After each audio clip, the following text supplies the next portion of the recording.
As of May of 2020, the latest statistics show that 40% of people can't cover a $250 emergency, and 60% of people can't cover a $1,000 emergency.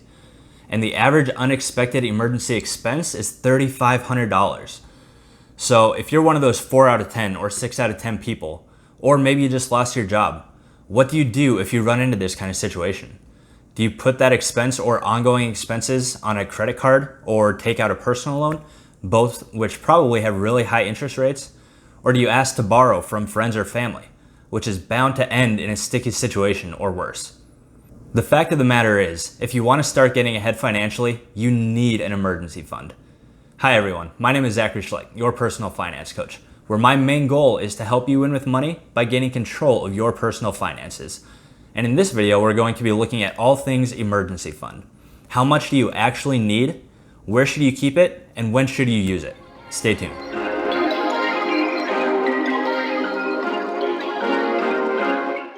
All right, so let's start with how much you need in your emergency fund. The general rule of thumb is that you need 3 to 6 months of expenses saved. So which is it? 3 months or 6 months or more? And what expenses should this cover? This needs to cover your necessities: food, housing, transportation, utilities, and insurance.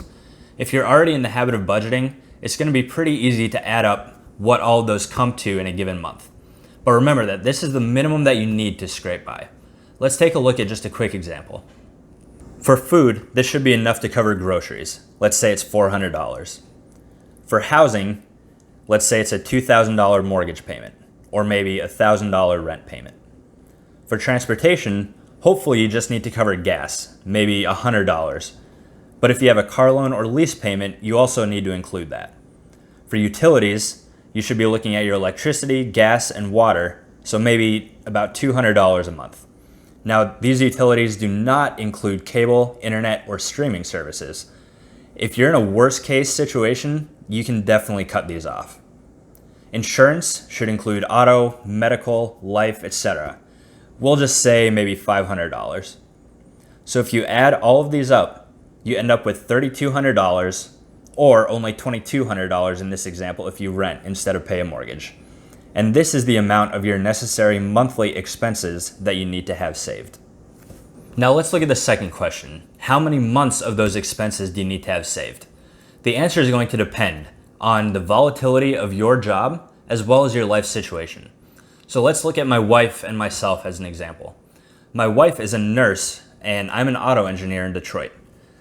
So those in the medical field, like my wife, generally have very low job volatility.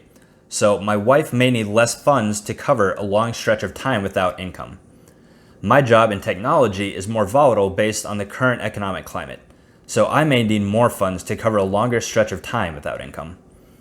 And especially if you're freelance or if you have unstable income even in good economic conditions, then you might want to consider more than 6 months of expenses saved. Another factor to consider is if you have multiple streams of income. Maybe your spouse also works, so you have 2 streams of income that way. Or maybe you have side gigs. This will lower your risk in case you lose your main source of income, and those secondary sources of income will help keep you afloat a little bit, which means that you have less risk and might need less saved in your emergency fund. As far as life situations go, you need to consider how many, I'll call them risk factors you have. Owning a home, for example, comes with more financial risk than renting because any repairs will fall on your shoulders. And having kids or dependents adds more risk because you're responsible for them. So let's go back to our original example. If you have a very stable job and you're single and a renter, you could probably get by with 3 months of $2,200 saved, so just $6,600. If your job is in technology like mine, and let's say your spouse doesn't work and you have kids and you own a home, you might want at least $19,200 or $3,200 times 6 months. So the next question is, where should you keep this money?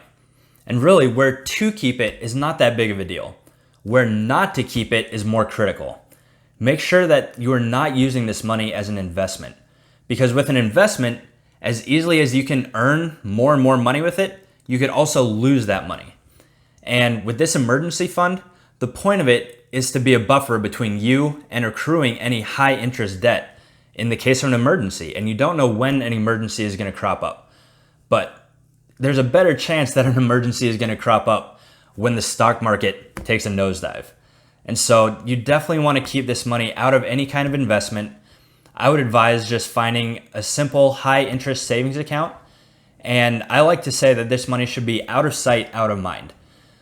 If you keep it in the same bank as you normally do business, it's going to be that much more tempting to pull from it for things that aren't truly emergencies. So just open up another savings account at a completely separate bank and just stock it there. And if you should ever need it, then it's there for you waiting.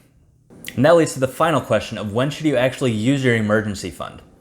Really, you should only tap into those savings when either you lose your job or if you have an expense that pops up that's unexpected, absolutely necessary, and urgent. So let's take a look at a couple of examples of when to use it.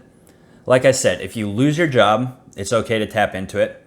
If you have a car repair or a home repair or an unexpected medical emergency, those would all typically be times when it's okay to tap into it. Again, you want to go through those 3 questions of unexpected, absolutely necessary, and urgent to decide if it's an appropriate time to use that money. Some examples of when not to use it are if there's an awesome sale at the store or online.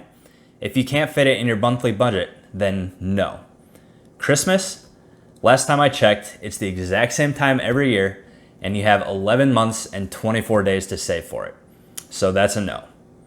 How about routine car maintenance, like oil changes or needing new tires? Those are things that you can plan for in advance and should be able to save in a separate savings. Vacation, you definitely don't want to use it for. And 2 big ones where it might be tempting to use this money is either starting a business or if you're moving. And those are actually both times when you really want that emergency fund more than ever. Starting a business and moving both have a lot of inherent risk to them. So you want to keep that emergency fund fully intact and away until a situation arises where you actually need it. Thank you for watching, guys. I hope this video was helpful for you. And if you have any questions or comments, make sure you leave those in a comment down below, and I'll try to get back to you as quickly as I can. And go ahead and hit that like and subscribe button while you're down there. Thank you for watching, and I'll see you on the next video.